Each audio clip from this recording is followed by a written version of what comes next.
Namaskar. A warm welcome to World News, an Indian perspective on All India Radio.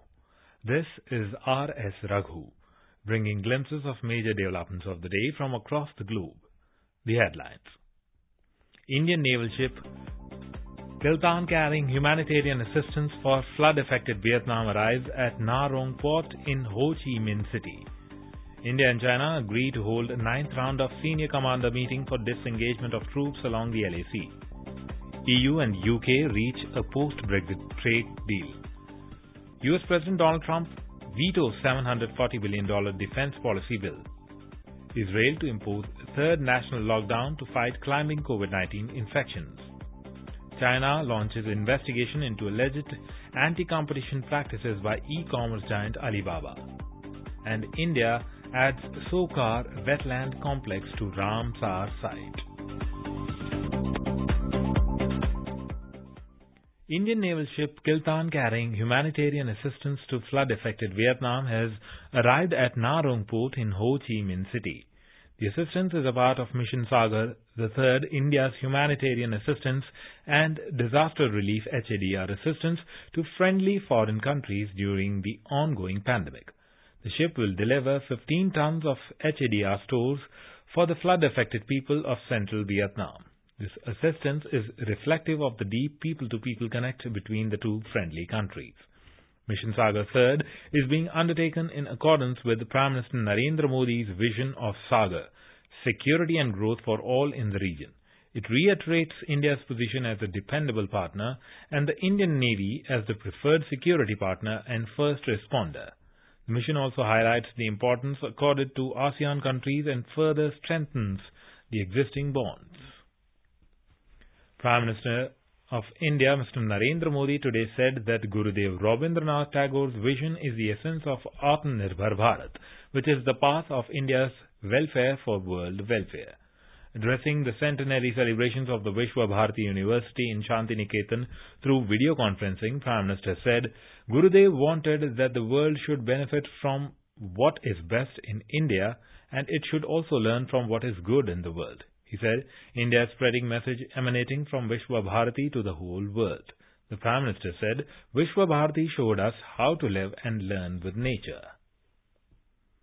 The Ministry of External Affairs of India has said that India and China have agreed to hold 9th round of senior commander meeting very soon for the early and complete disengagement of troops along the LAC. The ministry said the meeting will be held in accordance with the bilateral agreements and protocols between the two countries. Briefing media in New Delhi today, Ministry of External Affairs spokesperson Anurag Srivastava said India and China continue to maintain communication channels through diplomatic and military channels.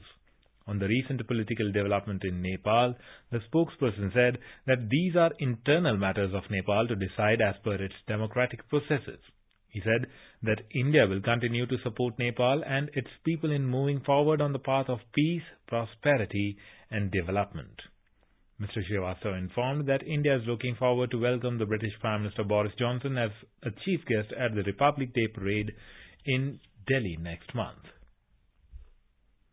United Kingdom reached a Brexit trade deal with the European Union on Thursday, just 7 days before it exits one of the world's biggest trading blocs.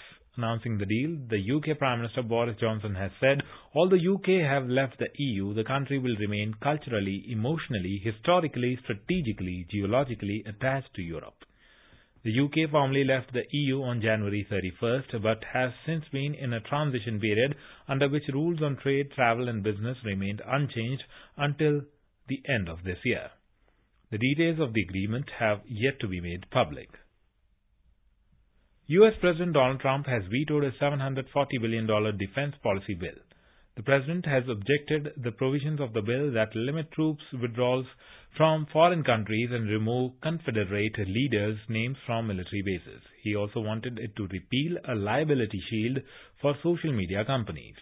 The bill was passed by the Congress earlier this month. Lawmakers can override a presidential veto and enact bills into law by mustering 2/3 of votes in both chambers of Congress.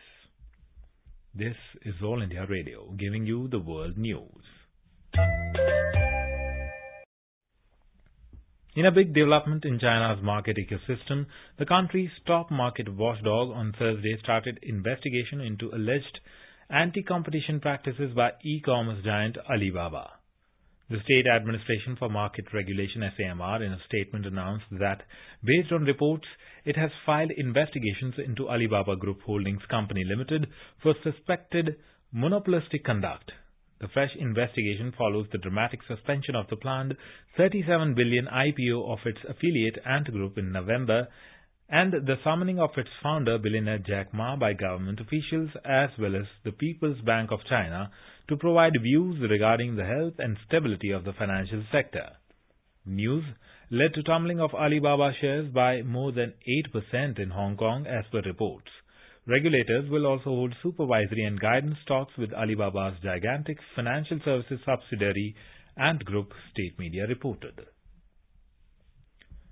China has published new rules for reviewing foreign investment on national security grounds. The review system was announced by China's National Development and Reform Commission (NDRC) and China's Ministry of Commerce, expanding the scope of interpretation of a foreign investment required to go through an approval process. NDRC said the new regime, a set of 23 rules, covers foreign investment in military sectors and the acquisition by foreign entities of controlling stakes in sectors such as energy, natural resources, agriculture, cultural products and services, internet technology and financial services. Experts say this is expected to interpret national security broadly, and firms doing business in China should expect additional regulatory hurdles for major transactions. Now the coronavirus updates from around the world. Singapore has confirmed its first case of the new coronavirus variant found in the United Kingdom. In Australia, millions of Sydney residents asked to limit Christmas festivities to fight COVID cluster. Chinese Foreign Ministry spokesman Wang Wenbin said on Thursday that it will suspend direct flights to and from the UK indefinitely over fears of a new strain of the coronavirus. In India, the national COVID-19 recovery rate has also further improved to 95.75%. Prime Minister Benjamin Netanyahu said on Thursday that the country will impose a third national lockdown to fight climbing COVID-19 infections. A statement from Netanyahu's office said that the curbs will come into effect on Sunday evening and last for 14 days. India has added Soka Wetland Complex in Ladakh as its 42nd Ramsar site, which is a second one in the Union Territory of Ladakh. In a tweet, Environment, Forest and Climate Change Minister Prakash Javadekar said the complex is a notable example of the two connected lakes, the freshwater Satsapuk So and the hypersaline Sokar. The aim of the Ramsar list is to develop and maintain an international network of wetlands which are important for the conservation of global biological diversity and for sustaining human life through the maintenance of their ecosystem components, processes and benefits. President and Vice President of India have greeted the people on the eve of Christmas. In his message, President Ramnath Kovind said, "Christmas is an occasion to celebrate with joy and fervor the birth of Lord Jesus Christ." Mr. Kovind hoped that this festival will nurture peace throughout the world and help maintain harmony in mankind. India is celebrating the 151st birth anniversary of Mahatma Gandhi.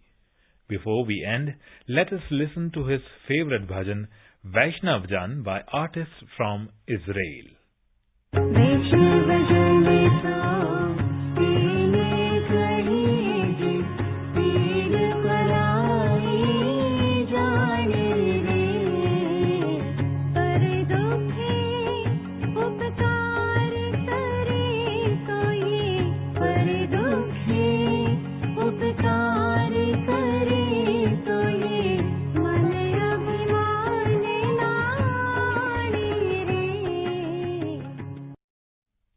And with that, we end this bulletin. See you at the same time tomorrow with the next edition of World News.